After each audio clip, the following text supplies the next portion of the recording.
One of my favourite childhood games was Harry Potter and the Philosopher's Stone on the GameCube. It really was a great reimagining of the first film, with some welcome twists. I completely missed playing the Quidditch World Cup game. I'd love to go back to it now and check it out. And unfortunately, more recently, Hogwarts Legacy had it completely absent from that game. So over 20 years have passed, and we can finally welcome Quidditch Champions to get our fix. And after getting the Platinum Trophy in it, I can say it's a pretty solid addition to the franchise. Imagine Rocket League but with Quidditch, and you're not too far off. There are some problems gameplay wise, but it will be a solid time for most to hop in and out of. There are 32 trophies to collect, with us having to win every cup tournament in career and grind to level 50 with 100 wins. First up, we can create a character, and there's actually the option to have 6 different looking characters to rotate between, from familiar faces to custom made. I ended up putting these afros on the gang, but in that process I also earned 2 trophies. Look, mum made you a sweater, customise your character. Okay. And battle fame. Complete a career challenge. Okay. With that out of the way, we can practice at the Weasley house and learn the ropes of the game. There are 4 positions to play in this game, starting with the Chaser. Probably the most basic of all, as they pretty much have one goal. Get the Quaffle, hilarious name by the way, into the goal, and try to stop the opponents from doing the same whenever you can. When this teaches you how to control the broom, what I'd recommend is to use the triggers to accelerate and boost, as I feel like it gives you more control. But obviously that is personal preference, so definitely try both. Next up is keeper training, and it's pretty self-explanatory. Stop Quaffle, go through hoop. The controls aren't great for this position, and it's quite tricky to save, as both the AI and particularly human players can switch targets at last second, meaning you need some crazy reaction times. One of the more interesting positions is the beater. Essentially, they're just on the field to absolutely batter everyone on the pitch, particularly the Seekers, which we'll get to next. When playing as the beater, you have 2 options. Summon the bludger towards you and fling it at the opposing team, or fly into them and tackle them, with the latter only doing little damage, so it doesn't get used as often. There's a very easy trophy I got in the tutorial here for eliminating the opposing beater without getting hit by a bludger. I can't imagine anyone will have problems with this, and it should really just unlock naturally. With beta training done, there was only one final one left, the Harry Potter, the Seeker. Catch the golden snitch and get a big bonus of 30 points. Although I always thought it was more in the films. This actually works very similar to the old games. Essentially, you just fly through the golden rings to keep your boost up and gain on the golden snitch. Although this mechanic is where I had the most problem when the difficulty jumped later on. Anyway, I completed Seeker training, caught the snitch within 120 seconds, and went on to win the Burrow Cup for a hat-trick of trophies. Right, there it is. It's not much, but it's home. Complete the Burrow Cup.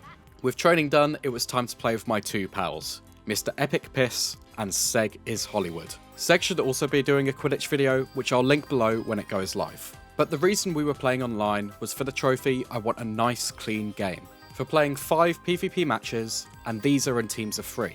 The thing is though, we sucked. We were so goddamn bad. We are getting cooked. In our first game, 10 to 110. Awful. Good practice.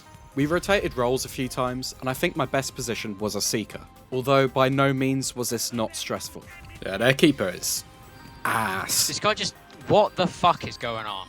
We're not making fun of their keeper, by the way. I know how difficult it is. Oh my god. And we might get the snitch. We might actually win a game, lads. As I had caught the snitch twice in the same game, I earned a trophy for catching the snitch without being hit by a bludger, and thus giving us our first win. Finally. Let's go, team. We actually won. However, that was where we had actually peaked, as we didn't win a single other online game. We were just constantly getting battered. I was able to earn the trophy, Mischief Managed, for ramming into the scoring player, releasing my anger. Oh, I got the stun player for the highlighted thing. How did we both just stun someone? Did we both just bumper Clyde? And another for literally murdering the goalkeeper and having a teammate score for the Knock on Wood trophy. After getting battered one last time for good measure, it was maybe time we started playing offline. So we turned our attention to career mode, which is where we'll spend the rest of our time for the Platinum. That being said though, I would like to practice and play online more now in the future. As this game feels a lot like Rocket League but with Quidditch, it would be cool if there was some kind of ranking system and things you could unlock via getting good at online. I do feel like the game is missing some kind of end goal outside of the trophy list. Anyway, there were a few extra things we could do together in co-op. So I maxed out my broom, and we put the AI on casual difficulty to try and figure some of the trophies out. Seg was pissing about in goal, so I went for the trophy, the Pork Scoff Ploy, for assisting a goal by shovel passing to a teammate shortly before they score. By using L1 and flicking the stick, I could do a shovel pass, which is basically a pass without lock-on aiming. And then all I needed was the AI to pick it up and score with it.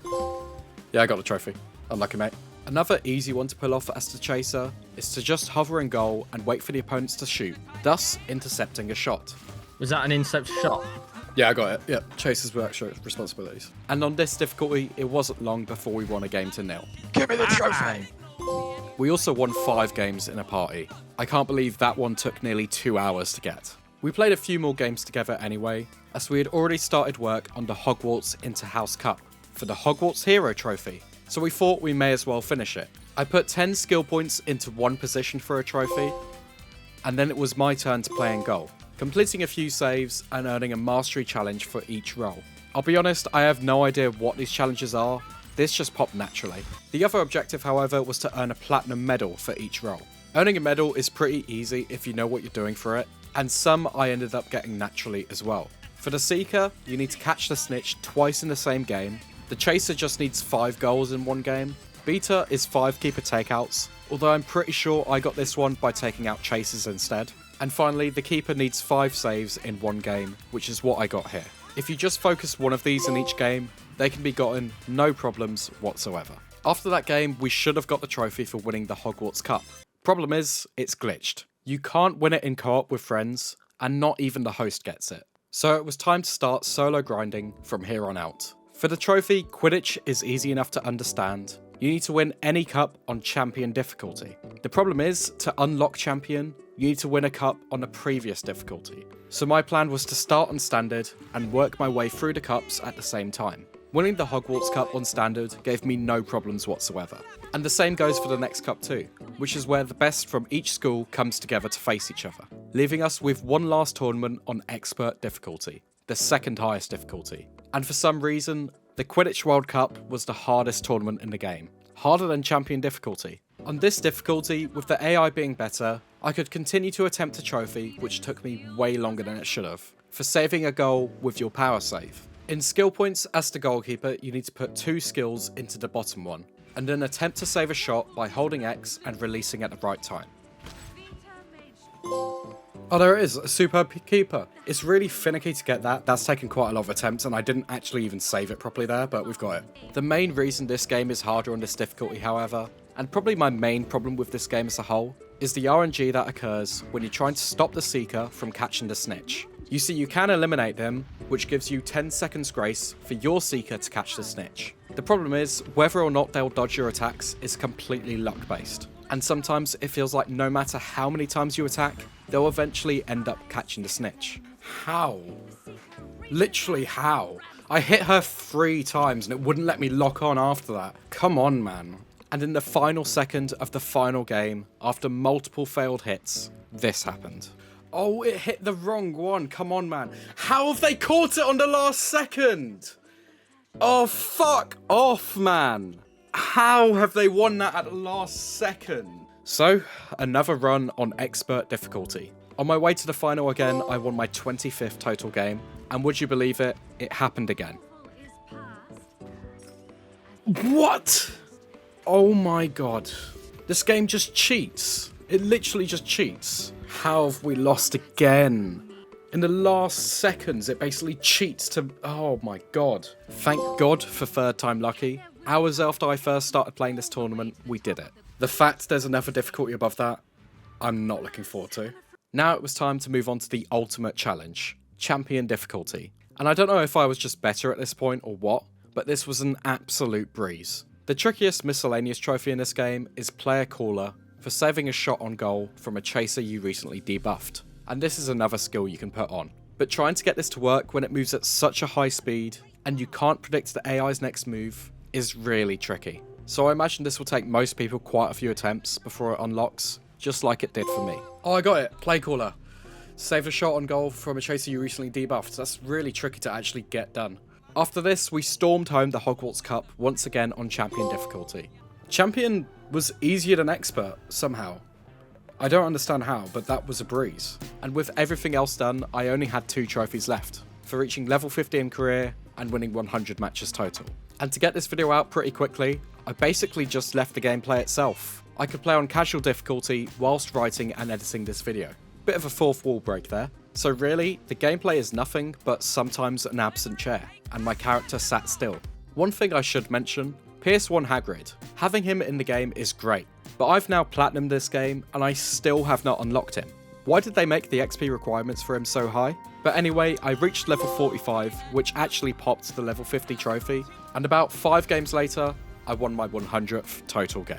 Right, this should be it. The keeper's nowhere near where he needs to be, so just put it straight in here. There's a score of 100.